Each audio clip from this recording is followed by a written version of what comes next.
وقال تعالى في موضع آخر شهر رمضان الذي أنزل فيه القرآن هدى للناس وبينات من الهدى والفرقان۔ بزرگوں، دوستو،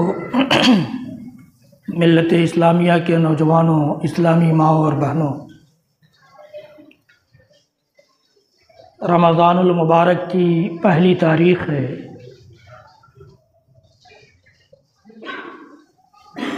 جہاں ایک جانب یہ مہینہ اللہ کی جانب سے رحمتوں کے نزول کا مہینہ ہے، برکتوں کی تقسیم کا مہینہ ہے، وہیں دوسری جانب یہ مہینہ قرآن کے نازل کیے جانے والا مہینہ بھی ہے۔ یعنی اللہ تعالیٰ نے اسی مبارک مہینے میں قرآن کو بھی نازل کیا ہے۔ قرآن بولنے میں یا ہم سب کو سننے میں کتنا چھوٹا سا لفظ لگ رہا ہے، لیکن قرآن ساری انسانیت کی ہدایت کے لیے نازل ہوا ہے، ساری انسانیت کو راستہ دکھانے کے لیے نازل ہوا ہے، ساری انسانیت کو صرف رب کائنات کی پرستش سکھانے کے لیے اور اس کا راستہ دکھانے کے لیے نازل ہوا ہے۔ قرآن ہمیں جو ایمان رکھتے ہیں قرآن پر، انہیں پوری زندگی گزارنے کا طریقہ سکھلانے کے لیے نازل ہوا ہے۔ امام کائنات محمد عربی صلی اللہ تعالیٰ علیہ وآلہ وسلم کے کسی صحابی نے اماں عائشہ صدیقہ رضی اللہ تعالیٰ عنہ سے پوچھا تھا کہ اللہ کے رسول کی عادتیں کیا ہیں، خصلتیں کیا ہیں، آپ کیسے دن رات گزارتے ہیں، کس طرح کی عبادتیں کرتے ہیں، کس طرح کے معاملات فرماتے ہیں؟ تو اماں عائشہ صدیقہ رضی اللہ تعالیٰ عنہ نے جواب دیا تھا، اما قرأت القرآن، کیا تم نے قرآن نہیں پڑھا؟ کان خلقہ القرآن، اللہ کے نبی صلی اللہ علیہ وسلم کی زندگی قرآن کی منہ بولتی تصویر تھی۔ قرآن انسان کو پوری زندگی گزارنے کا سلیقہ سکھلانے کے لیے آیا ہے۔ اللہ رب العالمین نے سورہ بقرہ کی اس آیت کریمہ میں جو میں نے سورہ قاف کی چند آیتوں کی تلاوت کے بعد پڑھی ہے، اس میں فرمایا کہ رمضان کا مہینہ وہ مہینہ ہے جس میں قرآن نازل کیا گیا۔ شہر رمضان الذی انزل فیہ القرآن، یہ قرآن کیا چیز ہے؟ ھدی للناس، ساری انسانیت کے لیے ہدایت، ساری انسانیت کو ہدایت کی راہ پر چلانے والی کتاب۔ یہ صرف ہماری کتاب نہیں ہے، اس کائنات میں قرآن پاک کے نازل ہونے کے بعد جو انسان و جنات بھی پیدا ہو اس سب کی ہدایت کے لیے، اور ان سب کی کتاب ہے ھدی للناس وبینات من الہدی،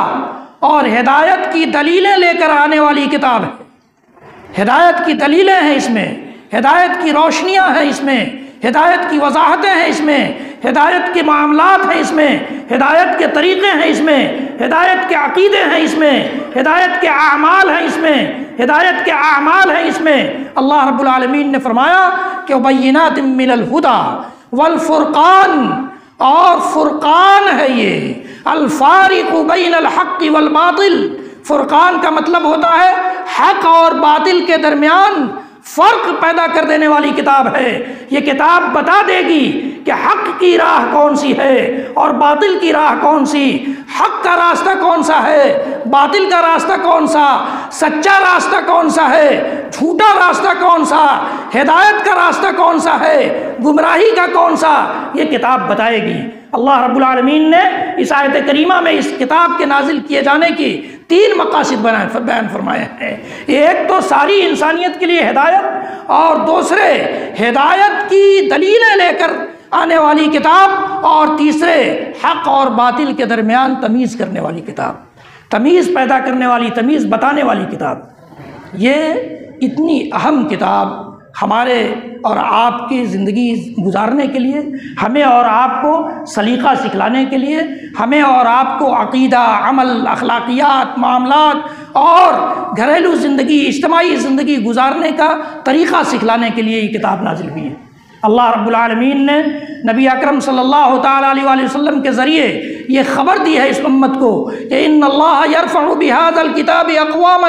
ویضع بہ آخرین، چونکہ یہ کتاب ساری انسانیت کے لیے نازل ہوئی ہے، اس لیے کچھ انسان اگر اس کتاب کو گلے لگاتے ہیں، کچھ لوگ انسانیت کی کچھ جماعتیں اگر اس کتاب کو گلے لگا کر اس کے مطابق اپنی زندگی گزارنے لگ جاتی ہیں، تو اللہ کے رسول فرماتے ہیں کہ اللہ تعالیٰ انہیں بلندیوں سے نوازے گا۔ اس کتاب کے ذریعے اللہ تعالیٰ بہت ساری قوموں کو بلندیوں تک پہنچاتا ہے۔ وَيَضَعُ بِهِ آخَرِينَ، اور جو لوگ اس کتاب کو نظر انداز کریں گے، جو لوگ اس کتاب کا مذاق اڑائیں گے، جو لوگ اس کتاب کا انکار کریں گے، جو لوگ اس کتاب کی تلاوت کا جو حق ہے اس طرح سے تلاوت نہیں کریں گے، جو لوگ اس کتاب کے احکام کے مطابق اپنی زندگی نہیں گزاریں گے، اللہ کے رسول صلی اللہ علیہ وسلم فرماتے ہیں کہ کچھ دوسری قوموں، کچھ دوسرے لوگوں، کچھ دوسرے گروہوں، کچھ دوسری جماعتوں کے لیے یہی کتاب پستیوں کا شکار بھی بنانے والی ہے۔ یہ اللہ کے رسول صلی اللہ علیہ وسلم نے فرمایا۔ یہ کتاب جو ہمیں اور آپ کو ملی ہے، اس کتاب پر ہر وہ شخص جو لا الہ الا اللہ محمد الرسول اللہ پڑھتا ہے وہ اس پر ایمان رکھتا ہے، اس کے ایک ایک حرف کی سچائی پر، اس کے ایک ایک حرکت اور سکون پر ایمان رکھتا ہے کہ یہ کتاب اور اس کتاب کے سارے حروف، اس کتاب کی ساری حرکتیں، اس کتاب کی ساری سکنات یہ سچی ہیں، اس پر ایمان ہے۔ اللہ تعالیٰ نے پھر بھی فرمایا یا ایھا الذین آمنوا آمنوا باللہ ورسولہ والکتاب الذی نزل علی رسولہ والکتاب الذی انزل من قبل، اے ایمان والو، اللہ تعالیٰ کہتا ہے اے ایمان والو، ایمان لاؤ اللہ اور اس کے رسول پر۔ کیا مطلب ہے؟ یعنی صرف دعویٰ کہ لا الہ الا اللہ پڑھ لیا، اللہ کی وحدانیت پر ہمارا ایمان ہو گیا، محمد الرسول اللہ ہم نے پڑھ لیا، اللہ کی رسول کی رسالت پر ہمارا ایمان ہو گیا، یہ دعویٰ کافی نہیں ہے۔ آمنوا باللہ ورسولہ کہا جا رہا ہے، ایمان والوں سے ایمان لانے کو کہا جا رہا ہے، ایمان لاؤ اللہ اور اس کے رسول پر، یعنی اپنے ایمان کو سینچتے رہو، اپنے ایمان کو تازہ کرتے رہو، اللہ کے قرآن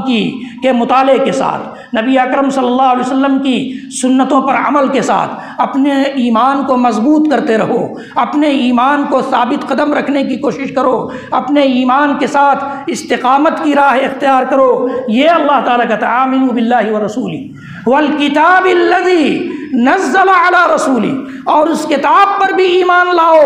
جسے اللہ نے اپنے رسول پر نازل کیا ہے۔ کتاب پر بھی ایمان لانے کا حکم دیا جا رہا ہے، یعنی کتاب کا جو حق ہے اس کو ادا کرو، کتاب کے حقوق کو ادا کرو۔ اللہ تعالیٰ نے سورہ بقرہ میں ایک جگہ فرمایا جو ہم نے ابھی کل رات میں تراویح میں پڑھی اور سنی ہے اس آیت کو، الذین آتیناہم الکتاب یتلونہ حق تلاوتہ اولئک یؤمنون بہ، ہم نے جنہیں کتاب سے نوازا ہے، قرآن پاک کی شکل میں نسخہ کیمیا جسے دیا ہے، جن لوگوں کو دیا ہے، وہ اس کتاب کو، کتاب کی تلاوت کا جو حق ہے اس طرح سے پڑھتے ہیں۔ یتلونہ حق تلاوتہ اولئک یؤمنون بہ، یہی لوگ اس کتاب پر ایمان رکھنے والے ہیں۔ یہ اللہ تعالیٰ کہہ رہا ہے، اللہ تعالیٰ کہہ رہا ہے، گویا اللہ تعالیٰ کو اس کتاب پر ایمان کیسا مطلوب ہے؟ جو اس کتاب کے حقوق کو سامنے رکھتے ہوئے اس کی تلاوت کریں، یہ اللہ تعالیٰ کو مطلوب ہے۔ اللہ تعالیٰ نے فرمایا آمنوا باللہ ورسولہ والکتاب الذی نزل علی رسولہ، تو کتاب پر ایمان لانا اور کتاب کے حقوق کو ادا کرنا ایک مومن کی ذمہ داری ہے، ایمان والے کی ذمہ داری ہے، اللہ اور اس کے رسول کا کلمہ پڑھنے والوں کی ذمہ داری ہے۔ تو ایک حق تو یہی ہے کہ اس پر ایمان جس طرح لانے کا حکم دیا گیا ہے اس طرح سے ایمان لایا جائے، اس کو سمجھا جائے کہ کس طرح ایمان لانے کا حکم دیا گیا ہے، اور دوسرا حق یہ ہے کہ اس کی تلاوت کی جائے، اس کی تلاوت کا اہتمام ہمارے گھروں میں ہو، ہمارے بچے، ہماری بچیاں، ہمارے گھر کی خواتین، ہمارے نوجوان، ہمارے بڑے، سب قرآن کی تلاوت اپنی زندگی کا روٹین بنا لیں، اتلو ما اوحی الیک من الکتاب، اللہ تعالیٰ نے فرمایا کہ نبی آپ پر جو کتاب وحی کی جا رہی ہے، جو کتاب اتاری جا رہی ہے، جو کتاب نازل کی جا رہی ہے، اس کی تلاوت کرتے رہیے، اسے پڑھتے رہیے۔ اللہ کے نبی صلی اللہ علیہ وسلم نے فرمایا اقرأوا القرآن فإنه يأتي شفيعا لأصحابه يوم القيامة، قرآن کی قرأت کرتے رہا کرو، قرآن پڑھتے رہا کرو، قیامت کے دن یہ ہمارے اور آپ کے لیے، پڑھنے والوں کے لیے سفارشکار بن کر آئے گا، سفارشکار بن کر آئے گا۔ اس لیے قرآن پڑھنا یہ حق ہے ہم پر اور آپ پر، قرآن کا۔ اللہ کے نبی صلی اللہ تعالی وسلم نے فرمایا کہ من قرأ حرفا من کتاب اللہ، جو اللہ کی کتاب کا ایک حرف پڑھے گا، ایک حرف پڑھے گا، اللہ کے رسول فرماتے ہیں فلہ حسنہ، اس کے لیے ایک نیکی ہے، والحسنۃ بعشر امثالها، اور اللہ تعالیٰ کے ہاں قاعدہ یہ ہے کہ کسی ایک نیکی کا ثواب کم سے کم 10 گنا ملتا ہے۔ گویا ایک حرف کی تلاوت پر 10 نیکی، ایک حرف کی تلاوت پر 10 نیکی۔ دنیا کی واحد کتاب ہے، یہ دنیا کی واحد کتاب ہے جس کے ایک حرف کے پڑھ لینے پر 10 نیکی۔ اور اگر آپ حساب کر لیجئے کہ ساری نمازوں میں الحمدللہ رب العالمین کی سورت پڑھتے ہیں تو کتنے حروف ہیں؟ بس یقین کی ضرورت ہے، اللہ رب العالمین کے لیے خلوص کی ضرورت ہے۔ اس خلوص اور سچائی کے ساتھ سورہ فاتحہ یا جو دوسری صورتیں ہم نماز میں پڑھتے ہیں، نماز کا ثواب اپنی جگہ پر، نماز کا فریضہ ادا کر لینے کا معاملہ اپنی جگہ پر، لیکن ہر حرف پر 10 نیکی اللہ تعالیٰ ہمارے لیے لکھے گا۔ اللہ کے رسول صلی اللہ علیہ وسلم فرماتے ہیں میں نہیں کہتا کہ الف لام میم ایک حرف ہے، الف لام میم 3 ہے، الف ایک حرف ہے، لام ایک دوسرا حرف ہے، اور میم تیسرا حرف۔ اللہ کے نبی صلی اللہ علیہ وسلم نے یہ واضح کر دیا۔ اتنی عظیم کتاب ہمارے گھر میں ہو اور ہم اس کی تلاوت نہ کریں، اس سے بڑی محرومی اور ناانصافی اور کچھ نہیں ہو سکتی۔ تو پہلا حق ایمان اور دوسرا حق اس کی تلاوت، اس کی قرأت۔ آپ کہیں گے کہ ہمیں پڑھنے نہیں آتا، یا میں بہت دھیرے دھیرے پڑھ پاتا ہوں، اٹک اٹک کر پڑھ پاتا ہوں، ان کے لیے بھی اللہ کے نبی صلی اللہ علیہ وسلم نے فرمایا کہ جو لوگ اچھی طرح سے قرآن کی تلاوت کا جو حق ہے، جو اس کو پڑھنے کا طریقہ ہے، اس طریقے سے پڑھتے ہیں تو اللہ کے رسول فرماتے ہیں کہ وہ مع الکرام البررہ، مع السفرۃ الکرام البررہ، اللہ کے رسول فرماتے ہیں کہ وہ نیک اور پاکیزہ روشن فرشتوں کے ساتھ ہوں گے قیامت کے دن۔ اور والذی یتعتع فیہ، جو لوگ اٹک اٹک کر پڑھتے ہیں، فلہ اجران، ان کو ڈبل اجر، ان کو ڈبل اجر ہے۔ یہ کتاب کسی بھی صورت میں ہمیں اور آپ کو محروم نہیں کر رہی ہے، لیکن پھر بھی ہم نے اس کتاب کو محروم کر دیا ہے، ہم نے اس کتاب کو محروم کر دیا ہے۔ افسوس کا مقام یہ ہے۔ اس لیے اس کتاب کی تلاوت آج رمضان کی پہلی تاریخ کو، جس مہینے میں قرآن کا نزول ہوا ہے، آج ہم اس مسجد میں عہد کر کے اٹھیں کہ پورے سال چاہے ہم 2 آیت پڑھیں، کوئی دن ایسا ہم نہیں گزاریں گے جس دن قرآن کی ایک آیت بھی نہ پڑھیں۔ یقین جانیے جس دن یہ ہم عہد کر لیں گے، ہدایت کی روشنی ہمارے سامنے ہوگی، ہدایت کی روشنی ہمارے سامنے ہوگی، اس لیے کہ یہ کتاب ہدایت کے لیے نازل ہوئی۔ اور یہ بھی کوشش ہو، تیسرا حق یہ ہے کہ اس کو ہم سمجھنے کی بھی کوشش کریں۔ ہمارے گھر میں ترجمے والا قرآن موجود ہے، ہر زبان میں ترجمے اللہ کے فضل سے اللہ تعالیٰ نے اپنے بندوں کو یہ توفیق دی کہ دنیا کی تقریباً ساری زبانوں میں قرآن پاک کا ترجمہ ہو چکا ہے۔ ہم 2 آیت پڑھیں گے، سورہ فاتحہ پڑھیں گے، اس کا ترجمہ بھی پڑھ لیں گے کہ اللہ تعالیٰ ہمیں کیا پیغام دے رہا ہے۔ سورہ بقرہ کی 2 آیت پڑھیں گے، 3 آیتیں پڑھیں گے، اور ہم ان کا ترجمہ بھی پڑھ لیں گے۔ اللہ تعالیٰ فرماتا ہے کہ افلا یتدبرون القرآن ام علی قلوب اقفالها، یہ قرآن پر غور و فکر کیوں نہیں کرتے؟ ان کے دلوں پر تالے تو نہیں لگے ہیں؟ یہ اللہ تعالیٰ کہتا ہے افلا یتدبرون القرآن ولو کان من عند غیر اللہ لوجدوا فیہ اختلافا کثیرا۔ اللہ تعالیٰ فرماتا ہے کہ جو لوگ قرآن کو نہیں ماننے کے لیے تیار ہیں، قرآن پر غور کر لیں گے تو انہیں پتہ چل جائے گا کہ یہ کسی انسان کا اور اللہ کے علاوہ کسی اور کا کلام نہیں ہو سکتا ہے۔ اللہ تعالیٰ خود کہتا ہے قرآن پاک میں۔ امام ابن قیم رحمۃ اللہ علیہ 8ویں 9ویں صدی ہجری کے بڑے امام گزرے ہیں، وہ لکھتے ہیں کہ اگر لوگوں کو یہ پتہ چل جائے کہ قرآن پر غور و فکر کرنے کا کیا فائدہ ہے تو اپنی ساری مشغولیتوں کو چھوڑ کر قرآن پر غور و فکر کرنے میں لگ جائیں گے۔ قرآن پر غور و فکر نہیں کریں گے تو کیسے پتہ چلے گا کہ ہمارا خالق جس نے ہمیں پیدا کیا ہے، جس کی اجازت کے بغیر نہ ہم ایک سانس لے سکتے ہیں نہ چھوڑ سکتے ہیں، اس نے ہمیں کیا پیغام دینے کی کوشش کی ہے۔ ہمیں زندگی جینے کا کیا سلیقہ سکھلانے کی کوشش کی ہے۔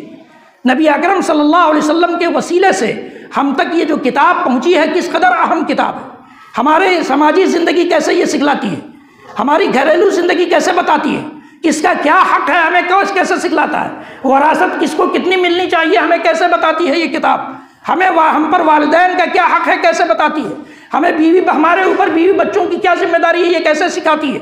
یہ ساری چیزیں جب قرآن کو ترجمے کے ساتھ پڑھیں گے، غور و فکر کے ساتھ پڑھیں گے، کوئی ضروری نہیں ہے کہ پورا ختم ہم پڑھ لیں، پورا ختم کر لیں، نہیں،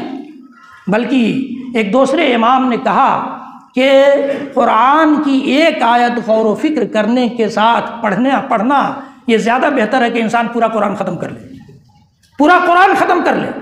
آپ تصور کیجئے کہ قرآن پر غور و فکر کرنے کی کتنی ضرورت ہے۔ جو لوگ عربی زبان کے ماہر ہیں وہ بھی قرآن پر غور و فکر کرتے ہیں۔ آپ جانتے ہیں یہ قرآن کی سب سے مشہور تفسیر جو اس وقت دنیا میں موجود ہے، اور مستند تفسیر جسے سمجھا جاتا ہے، جس میں کسی کا کوئی اختلاف نہیں ہے، وہ ابو الفدا اسماعیل حافظ ابن کثیر رحمۃ اللہ علیہ کی کتاب ہے، جسے تفسیر ابن کثیر کے نام سے جانا جاتا ہے۔ یہ بھی 8ویں یا 9ویں صدی ہجری کے مورخ بھی گزرے ہیں، مفسر بھی گزرے ہیں۔ وہ کتاب عربی میں تفسیر کی گئی، اس کی عربی قرآن کی تفسیر عربی میں کیوں؟ اس لیے کہ عرب والوں کو بھی غور و فکر کرنے کی ضرورت پڑتی ہے، تو ہماری زبان تو عربی نہیں ہے تو ہمیں کس قدر ضرورت ہے یہ آپ تصور کیجئے، سوچئے۔ اس لیے تیسرا حق جو ہمارے اوپر بنتا ہے وہ یہی کہ ہم قرآن پاک پر غور و فکر کریں، ترجمے کے ساتھ اس کو پڑھیں، ترجمے کے ساتھ پڑھیں۔ یہ بھی ہو سکتا ہے کہ ہم گھر کے سارے لوگ بیٹھ جائیں، ایک آدمی پڑھے قرآن، دوسرا آدمی ترجمہ پڑھے، یا